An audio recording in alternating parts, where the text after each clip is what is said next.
Hey, I'm Jason Metz, CEO of Brand Influencers, and these are my thoughts. As the CEO of a marketing consultancy that does a lot of work in the realm of big data and data aggregation and social intelligence and consumer prospecting. Fuck, that's not the right word. Okay. Right. As a CEO of a marketing consultancy that does a lot of work in the realm of big data and data aggregation and data warehousing and behavioral targeting, I've been getting asked a lot lately, both in my personal life and in my business life, about my personal opinion on the US government / NSA data warehousing scandal. Basically, it was found out through a whistleblower that the US government, for many years, which most of us already knew, has been tracking conversations and social activities and telephone activities among essentially the entire US population. And it's a huge scandal, it's a huge controversy, and rightfully so. And our opinion on it is sort of twofold. From a marketing perspective, we as consumers, we want experiences that are tailored for us. So as long as we can entrust the brands that we have relationships with to use our data in a way that they're actually giving us an experience that we genuinely want because they know enough about us to create an experience that was sort of tailored for us, that's cool, that's great, that's what we want. Cut out all the clutter and give me something that I genuinely want to vibe with.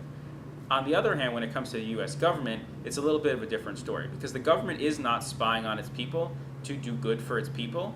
The government is spying on its people, within the veil of we're trying to track terrorists and figure out who's bad among you. But in reality, if you look through history, the government is trying to track us as citizens so that they know what's going on in the country.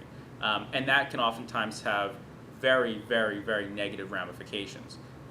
There's a very slippery slope between giving the government as much information as they've now taken about us as citizens until they turn the US into a complete police state. And without trying to sound off on any crazy conspiracies, the fact of the matter is, if the government is able to track day-to-day activities and behavioral patterns among literally every single citizen within the United States by tracking everything we do in terms of our communication, they can potentially get rid of any number of us or any number of groups who don't agree with a specific policy.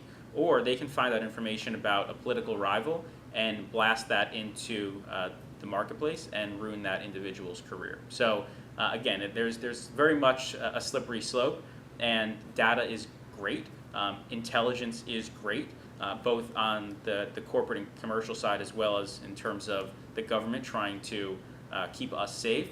But if history is any predictor of the future, I would be very, very concerned about sort of the revelations that have come out recently, and I would definitely encourage citizens across the country to sort of keep an eye out for what comes next.